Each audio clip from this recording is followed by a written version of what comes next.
A Valdomiro sempre contava o dinheiro 3 vezes antes de guardar na carteira, murmurava Benedita, enquanto mexia o café no fogão a lenha, os olhos perdidos na fumaça que subia pela chaminé. Era assim que ela se lembrava do marido naquela manhã de março de 1987, quando ele partiu para o que seria sua última transação comercial. A fazenda Santa Rita ficava a 40 quilômetros de Cáceres, no coração do Pantanal mato-grossense.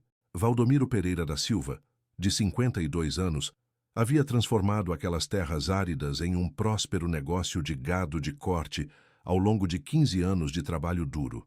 Suas mãos calejadas conheciam cada palmo daquelas pastagens que se estendiam até onde a vista alcançava, interrompidas apenas pelos buritis e pelas águas do rio Paraguai ao longe. Naquela terça-feira, 17 de março, o calor já castigava às 7 da manhã. O termômetro marcava 32 graus e o céu alaranjado prometia mais um dia escaldante do verão pantaneiro. Valdomiro tomou seu café preto, como sempre, acompanhado de pão doce que Benedita fazia toda segunda-feira. Vestiu a camisa xadrez azul e branca, a mesma que usava em todos os negócios importantes, e calçou as botas de couro que havia comprado em Cuiabá no ano anterior. Vou até a cidade resolver aquela venda do gado para o frigorífico de Várzea Grande, disse ele, beijando a testa da esposa. Se tudo der certo, voltamos a conversar sobre reformar a casa. Benedita sorriu. Fazia meses que ela insistia para ampliar a cozinha e construir um banheiro maior. Com o dinheiro da venda de 200 cabeças de gado, finalmente poderiam realizar esses sonhos modestos. Valdomiro subiu na cabine da Chevrolet D60 azul, modelo 1985, que havia comprado com muito sacrifício 2 anos antes. O motor diesel ronronava com aquele barulho grave e constante que ecoava pelas manhãs na fazenda.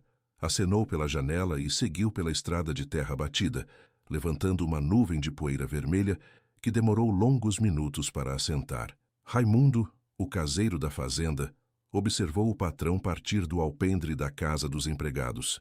Aos 63 anos, ele conhecia Valdomiro desde que chegara à região, fugindo da seca do Ceará em busca de trabalho. Naquele dia, algo no jeito apressado do fazendeiro o inquietou, mas Raimundo era homem de poucas palavras e muitas observações. Guardou aquela sensação para si mesmo. O combinado era simples. Valdomiro se encontraria com Jarbas Miranda, representante do frigorífico São Lucas, no bar do Zé Pereira, no centro de Cáceres, às 10 horas da manhã. 200 cabeças de gado Nelore, pesando em média 450 quilos cada, por um preço que garantiria à família Pereira da Silva um ano tranquilo. Mas Valdomiro nunca chegou ao bar. Às 11 da manhã, Jarbas Miranda ligou para a fazenda. Benedita atendeu o telefone, um aparelho antigo de disco que funcionava precariamente na região.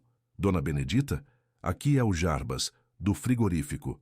O seu Valdomiro não apareceu aqui. Aconteceu alguma coisa? O coração de Benedita gelou. Valdomiro era pontual como um relógio suíço. Em 15 anos de casamento, ela nunca o havia visto atrasar para um compromisso comercial. Ele saiu daqui às 7h30, seu Jarbas. Disse que ia direto para o bar. Pois não chegou aqui não, dona. Vou dar mais uma volta pela cidade. Às vezes ele parou em algum lugar. Benedita desligou o telefone com as mãos trêmulas. Correu até a casa de Raimundo e contou sobre a ligação. O caseiro coçou a cabeça grisalha e olhou para o horizonte, onde as nuvens escuras começavam a se formar. Dona Benedita, vou pegar a moto e dar uma volta na estrada. Às vezes o caminhão quebrou ou ele teve algum problema. Raimundo montou na Honda CG 125 vermelha e seguiu o mesmo caminho que Valdomiro havia feito horas antes. A estrada de 40 quilômetros cortava uma região de cerrado baixo, com poucos vizinhos e nenhum posto de gasolina. Era uma via solitária, usada principalmente pelos fazendeiros da região para ir e vir da cidade. Ele percorreu cada metro daqueles 40 quilômetros. Não encontrou nem sinal da Chevrolet D60 azul, nem qualquer marca de acidente ou problema mecânico. Era como se Valdomiro Pereira da Silva tivesse simplesmente evaporado no caminho entre a fazenda e a cidade. Quando Raimundo voltou, já eram 4 horas da tarde, e as primeiras gotas da chuva de verão começavam a cair sobre o teto de zinco da casa principal. Benedita o esperava na varanda, os olhos vermelhos de preocupação. Nada, Dona Benedita. Nem rastro do patrão. Naquela noite, pela primeira vez em 15 anos, Valdomiro não voltou para casa. A cama permaneceu intacta, o café da manhã não foi tomado, e o silêncio da fazenda ganhou um peso diferente, o peso da ausência inexplicável. A delegacia de Cáceres funcionava num prédio antigo da rua Barão de Melgaço, com paredes descascadas e ventiladores de teto, que mais empurravam o ar quente do que refrescavam o ambiente. Benedita chegou lá na manhã seguinte, acompanhada de Raimundo e de seu cunhado, Sebastião, que havia dirigido a noite toda desde Campo Grande ao saber do desaparecimento.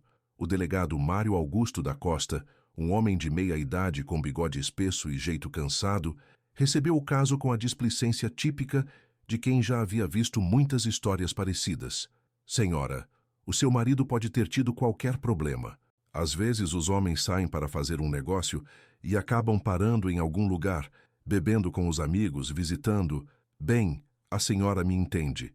Benedita sentiu o sangue subir à cabeça. Meu marido não bebe, delegado, e não tem costume de sumir. Ele ia vender gado para o frigorífico. Era um negócio combinado. Tá bom. Vamos registrar o boletim de ocorrência. Mas a senhora precisa entender que a gente não pode mobilizar a polícia toda para procurar um homem adulto que sumiu há um dia só. O boletim de ocorrência número 087/1987 foi registrado às 10h15 do dia 18 de março. Valdomiro Pereira da Silva, 52 anos, casado, fazendeiro, desaparecido no trajeto entre sua propriedade rural e a cidade de Cáceres. Última vez visto, 17 de março de 1987, às 7h30 da manhã. Mas o papel arquivado numa gaveta não trouxe Valdomiro de volta. Sebastião organizou as buscas por conta própria. Reuniu 12 homens da região, outros fazendeiros, peões, comerciantes da cidade, e dividiu a área em setores. Durante uma semana, eles vasculharam cada metro da estrada principal, as trilhas secundárias que cortavam as propriedades vizinhas, as margens dos rios e córregos, os capões de mato onde alguém poderia esconder um corpo ou um veículo. Encontraram apenas pegadas de capivara na beira de água, cascos de tatu no cerrado e o silêncio opressivo do Pantanal. A Chevrolet D60 azul parecia ter desaparecido da face da terra junto com seu dono. As semanas se transformaram em meses, e os meses trouxeram mudanças sutis mas profundas na vida da fazenda Santa Rita. Benedita, uma mulher forte acostumada ao trabalho rural, assumiu sozinha a administração da propriedade. Raimundo se tornou seu braço direito, cuidando do gado e das decisões do dia a dia. Mas as noites eram o momento mais difícil. Benedita se deitava na cama de casal, olhando para o lado vazio onde Valdomiro costumava dormir, e tentava entender o que havia acontecido. Suas teorias mudavam conforme as estações.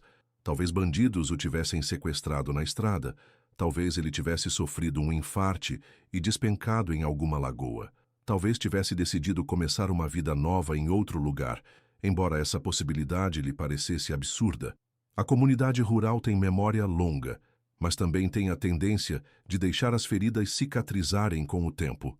Após 6 meses, as conversas sobre o desaparecimento de Valdomiro se tornaram mais raras. Após 1 ano, eram apenas sussurros eventuais na feira de Cáceres ou nas rodas de conversa após as missas de domingo. Raimundo foi o único que nunca parou de pensar no que havia acontecido. Ele conhecia os hábitos de Valdomiro como poucos. Sabia que o patrão sempre verificava o nível de óleo do caminhão antes de viagens longas. Sabia que ele carregava uma quantia extra de dinheiro numa carteira separada, escondida embaixo do banco do motorista para emergências. Sabia que Valdomiro tinha medo de assaltantes e sempre evitava parar em locais desertos. E sabia de uma coisa que nunca havia contado para ninguém.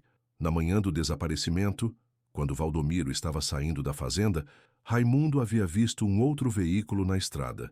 Um Corcel branco, com placas que ele não conseguiu ler, que parecia seguir na mesma direção da Chevrolet azul.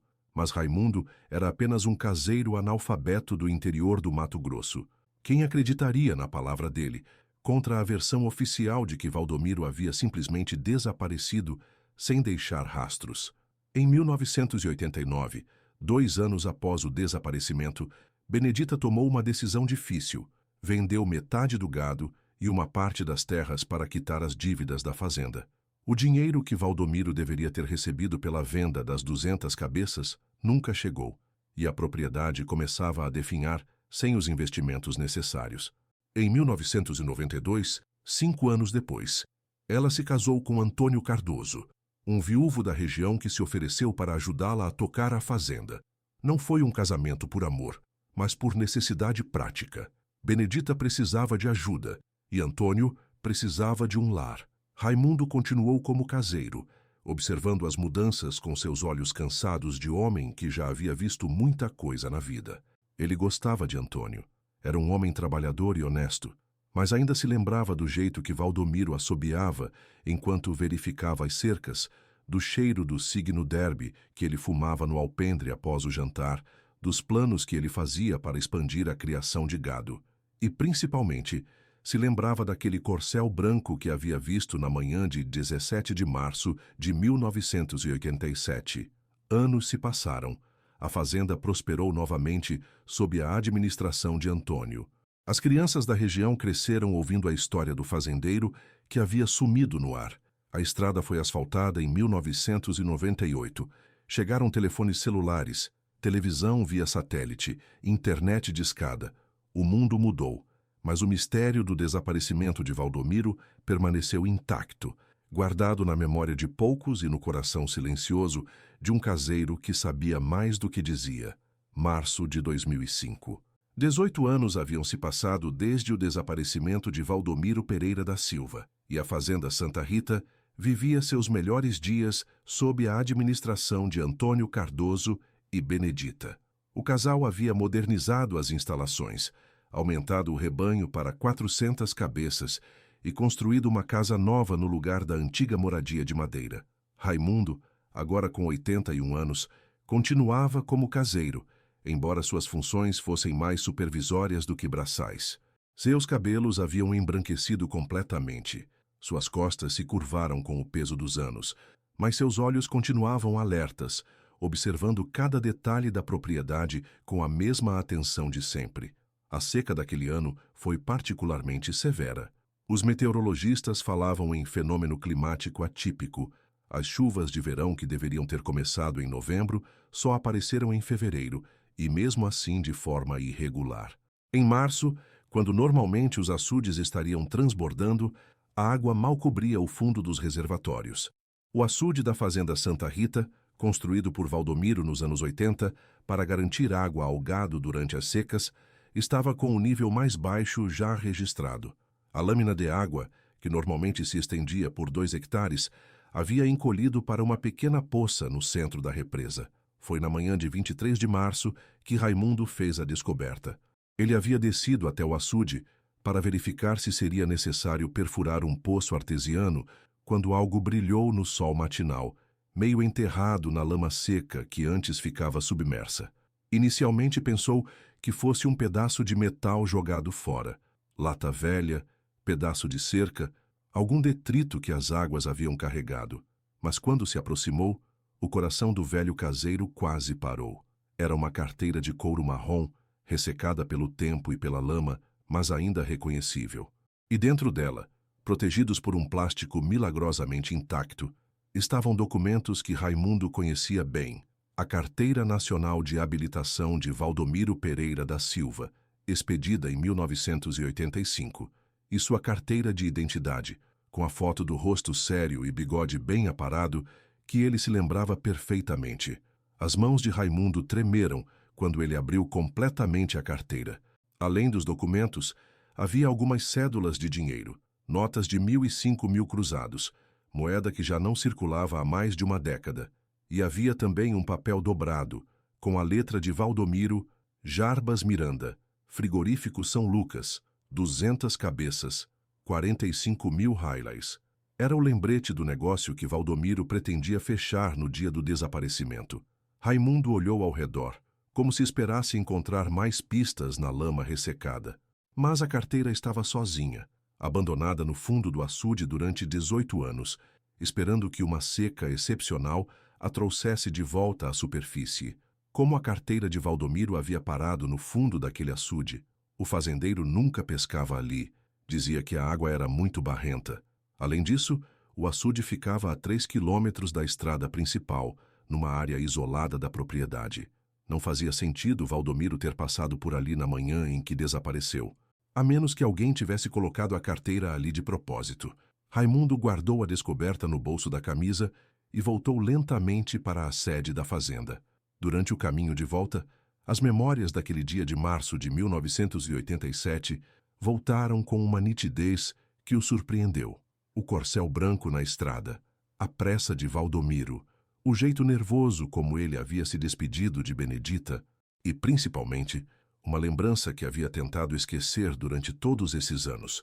Na tarde do desaparecimento, quando voltava da busca infrutífera pela estrada principal, ele havia visto rastros de pneus frescos na trilha que levava ao açude. Na época, pensou que fosse de algum vizinho que havia passado para pescar ou buscar água. Mas agora, com a carteira de Valdomiro nas mãos, aqueles rastros ganhavam um significado completamente diferente. Quando chegou à sede da fazenda, Benedita estava no quintal estendendo roupas no varal. Aos 68 anos, ela havia envelhecido com dignidade, mas o desaparecimento do primeiro marido havia deixado marcas profundas em seu rosto. Linhas de expressão que falavam de noites mal dormidas e perguntas sem resposta. Dona Benedita, disse Raimundo, a voz embargada, a senhora precisa sentar. Ela o olhou com curiosidade. Em tantos anos de convivência, raramente havia visto o caseiro tão alterado. O que foi, seu Raimundo? Aconteceu alguma coisa com o gado? Não é o gado, não, dona. É sobre o patrão Valdomiro. Benedita deixou a bacia de roupas cair no chão.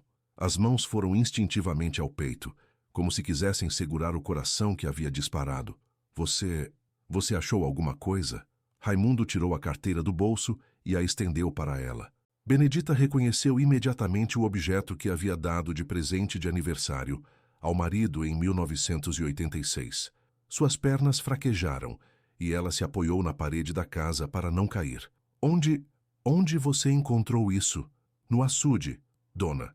A seca baixou a água e ela apareceu na lama. Benedita abriu a carteira com dedos trêmulos e viu os documentos do marido, preservados depois de quase 2 décadas. Por alguns minutos, ficaram os dois em silêncio, processando o significado daquela descoberta. Seu Raimundo, disse ela finalmente, nós precisamos chamar a polícia. Sim, dona. Mas antes eu preciso contar uma coisa que nunca contei para ninguém. E pela primeira vez em 18 anos, Raimundo decidiu falar sobre o corcel branco que havia visto na manhã do desaparecimento, sobre os rastros de pneus na trilha do açude e sobre uma suspeita que carregava no peito há quase 2 décadas. O novo delegado de Cáceres, Dr. Fernando Machado, era muito diferente de seu antecessor. Formado em Direito pela Universidade Federal de Mato Grosso, ele havia assumido o cargo em 2003, com a determinação de modernizar a investigação criminal na região. Quando Benedita e Raimundo chegaram à delegacia com a carteira de Valdomiro, ele imediatamente entendeu que aquele não era um caso comum. Senhora Benedita, essa descoberta muda completamente o cenário do desaparecimento, disse ele, examinando os documentos com uma lupa. Uma carteira não chega sozinha no fundo de um açude a 3 quilômetros da estrada principal. Dr. Fernando reabriu oficialmente o caso e designou o investigador João Carlos Santos para conduzir as diligências. João Carlos, um homem meticuloso de 45 anos, havia trabalhado em São Paulo antes de se mudar para Mato Grosso e trouxe consigo técnicas investigativas mais modernas. Seu Raimundo, disse o investigador durante o primeiro depoimento formal, o senhor mencionou que viu um corcel branco na manhã do desaparecimento. Consegue lembrar de mais algum detalhe? O velho caseiro coçou a cabeça grisalha e fechou os olhos, forçando a memória de volta àquela manhã de março de 1987. Era um Corcel 2, branco, modelo mais novo na época. Tinha uma pessoa só dentro, homem, pelo que pude ver. E tinha uma coisa estranha. Estranha como? O carro estava seguindo a Chevrolet do patrão, mas mantendo distância, como se não quisesse ser notado. João Carlos anotou tudo em seu caderno. Nos dias seguintes, ele e Dr. Fernando Começaram a revisar os arquivos antigos do caso, procurando por pistas que pudessem ter sido negligenciadas na investigação original. Foi então que encontraram uma informação intrigante. Em 1987, apenas 3 pessoas na região possuíam Corcel II brancos registrados no Detran. Uma era Iracema Santos, professora aposentada que raramente dirigia. Outra era o comerciante Antônio Freitas, que havia vendido o carro em 1986. E a terceira era Jair Pedrosa, proprietário de uma fazenda vizinha à de Valdomiro. Jair Pedrosa, murmurou o Dr. Fernando ao ler o nome. Esse nome me lembra alguma coisa. O investigador João Carlos fez uma pesquisa nos arquivos e descobriu que Jair Pedrosa havia se mudado para Goiás em 1988, um ano após o desaparecimento de Valdomiro. Vendera suas terras rapidamente, por um preço abaixo do mercado, e nunca mais voltara à região. Isso é no mínimo suspeito, disse Dr. Fernando. Vamos localizar esse homem. Encontrar Jair Pedrosa não foi difícil. Ele vivia em Anápolis, Goiás, onde havia montado uma pequena empresa de transporte de cargas. Aos 73 anos, continuava trabalhando, mas seus melhores dias haviam ficado para trás. Quando os policiais de Mato Grosso entraram em contato com a Polícia Civil de Goiás, solicitando cooperação para interrogar Pedrosa, ele inicialmente concordou em prestar depoimento voluntariamente, mas na véspera da data marcada, contratou um advogado e se recusou a falar. Isso só aumenta nossas suspeitas, disse João Carlos. Vamos aprofundar a investigação sobre a vida dele em 1987. O que descobriram nas semanas seguintes pintou um quadro revelador. Jair Pedrosa havia enfrentado sérias dificuldades financeiras em 1987. Seus registros bancários mostravam empréstimos em atraso, ameaças de execução judicial e dívidas com fornecedores. Além disso, vizinhos da época se lembravam de que ele havia demonstrado interesse em comprar gado de Valdomiro nos meses anteriores ao desaparecimento, mas nunca conseguira fechar negócio porque não tinha dinheiro. A peça final do quebra-cabeças veio de uma fonte inesperada. Dona Aparecida, uma senhora de 87 anos que havia trabalhado como doméstica na casa de Jair Pedrosa em 1987.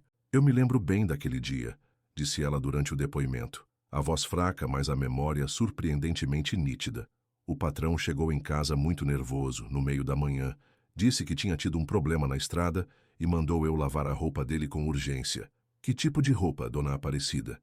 A camisa estava toda suja de barro e tinha umas manchas estranhas. Parecia sangue, mas quando eu perguntei, ele disse que era barro vermelho mesmo. A velha doméstica também se lembrava de outro detalhe crucial. No final da tarde daquele mesmo dia, Jair Pedrosa havia saído novamente com o Corcel branco e voltado apenas depois da meia-noite com o carro sujo de lama. Com essas informações, Dr. Fernando conseguiu um mandado de busca e apreensão para a casa de Jair Pedrosa, em Anápolis. Durante a busca, encontraram um baú antigo no sótão, dentro do qual havia documentos e objetos pessoais dos tempos em que ele morava no Mato Grosso.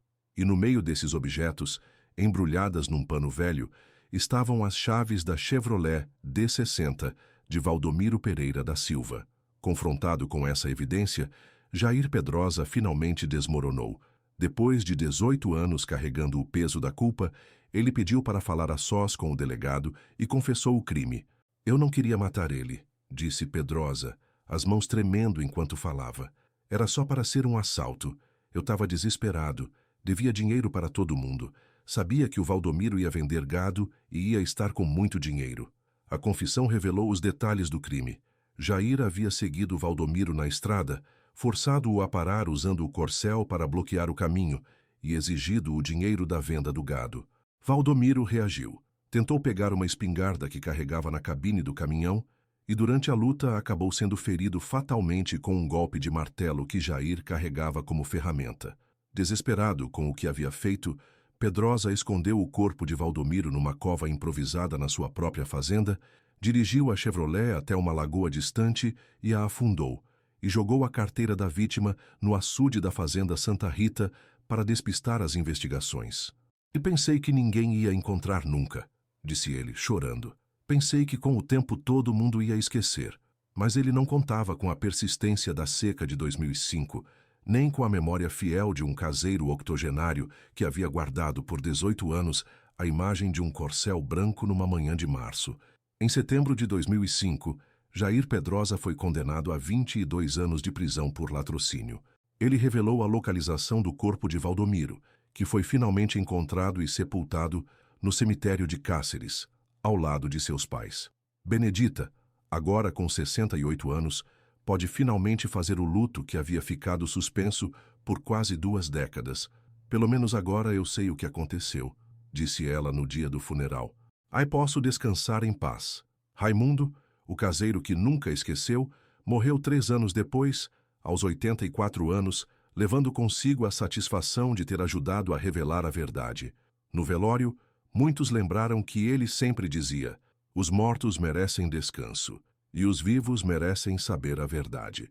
A Fazenda Santa Rita continua funcionando até hoje, administrada pelos filhos de Benedita e Antônio. Mas os mais velhos da região ainda se lembram da história do fazendeiro que desapareceu após vender gado e de como uma seca excepcional e a memória de um homem simples conseguiram, 18 anos depois, trazer justiça para uma família que nunca desistiu de procurar respostas. O açude foi aterrado em 2006 e transformado em pastagem. Mas os moradores locais dizem que, em dias de calor intenso, ainda é possível ver as marcas da antiga represa na terra seca, como uma cicatriz que lembra que alguns segredos, por mais enterrados que estejam, sempre encontram um jeito de voltar à superfície.